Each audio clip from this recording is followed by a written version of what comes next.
Tonight I wanted to go over some cat restraint with you. This is John Snow, for those of you who do not know him. He is a blood donor. He's pretty used to being handled. And when we get back to campus, he'll be one of the kitties that you guys get to work with as well. So there are three major vessels that we like to talk about when it comes to restraint for cats. And that is the jugular, the cephalic, and the medial saphenous.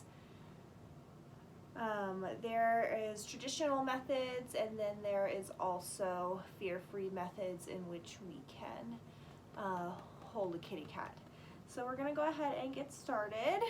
Okay, so what we're going to do is face the kitty away from you. You want to make sure that the kitty is on a flat surface. You want to make sure that you have a towel or something down to help you. Cats do not like slippery surfaces, so just having just a table or something is not good enough. They will end up slipping off or trying to run from you simply with that fact. So the first one we're going to do, we have lots of visitors here. Okay. The first one we're going to do is the jugular. So we want to face the kitty away from you towards your drawer. Okay. We want to make sure that we are tucking the tail around so that my knees are not hitting that cat's tail and making that cat angry and be very painful.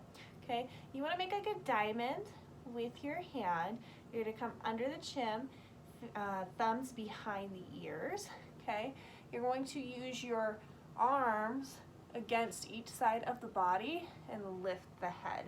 What I want to make sure I do here is I've got good control of the head, but I also want to make sure I am not in the way of the draw. Okay, for those, if my hands are right here or too close right here, they're not going to be able to get to the jugular vein. I want to make sure I'm nice on the side and I'm using my elbows and my body to hold that patient in place. Okay. As far as fear-free, sometimes I'll just massage the back of the head like this as we're drawing, or do a little blow as they poke to help relax the kitty in that sense. Okay, so that is our jugular restraint. The next one we're going to do is the cephalic, and that is that front leg draw. So what's going to happen is we're going to go ahead and we're going to do fear-free first.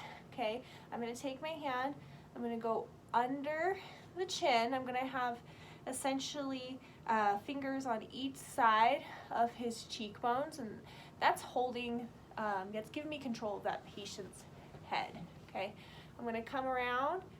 I'm going to roll off that arm using my elbows and my shoulder. I am holding this patient's body, okay? So I've got the vessel rolled off and facing forward for my drawer, okay?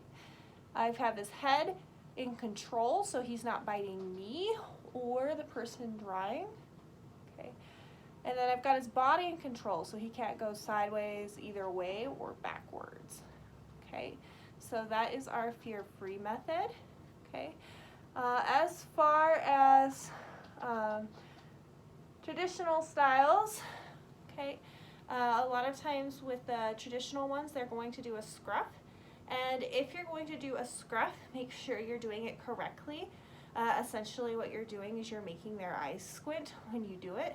Okay, so you're going high up on the neck, right behind the ears, you're scruffing, okay, and then you're doing the same method as far as your body holding the patient, but now I'm scruffing the patient instead, okay. There is one more technique I like to show my students, and that is with the use of a towel when I have a really bitey patient, and trying to get my hand underneath or behind the head is going to be hard with them snapping. So this is a towel method. I put around their neck, okay, I'm not strangling them, it's nice and high, same technique, and around us so. Okay, now I've got control of the patient and my hand is behind and nowhere in front of that patient's mouth. Okay? Good job, Jon Snow. You're good. Okay, always remember to talk to your patient. Okay, these are patients, not objects, and I know that we all are trying to get the job done. We're all trying to learn here. But sometimes, especially when you're trying multiple techniques on the same kitty, giving them a break, reminding them they're doing a great job, things like that, making it a rewarding situation instead of just horrible torture for the night. Okay, the last one we are going to do is the medial saphenous. Okay, and for this one of the things I like to talk about is turning a kitty onto its side. A lot of people try to push a cat onto its side, and that does not work very well. There is a technique to do it safely.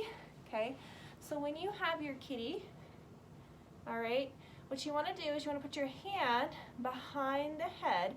Notice my hand's not this way, it's this way. Definitely you'll feel a difference in how comfortable it is. Okay, so it's almost facing the opposite way, right? So now I've got control of the head. I'm going to use my hands, scoop underneath, and I'm grabbing both legs, using my elbow to pick up the kitty and flip onto his side as such. Okay, this has already put me into a position to do fear-free. So what I'm going to do is push the patient up against my body. I am holding, there we go. I'm holding the patient's head, okay? And I'm taking that hand, working my way down, scooping the tail, scooping the leg, and karate chop, okay? My drawer is going to be pulling out that bottom leg to have access to that vessel, okay?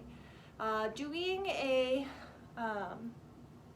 traditional style is going to require a scruff method. Okay, put him back on his side, but this time his body goes through the length of my arm, so he's against my arm. Okay, all the way down.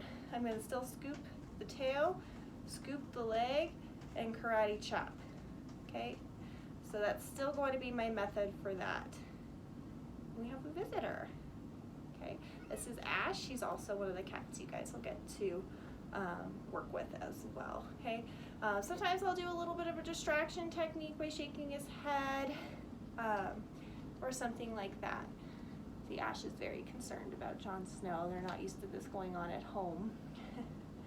But that is the 3 major vessels that we do worry about with our kitty cats. So I definitely want you guys to get started on practicing those, and I'll be posting more videos here soon. All right, thank you.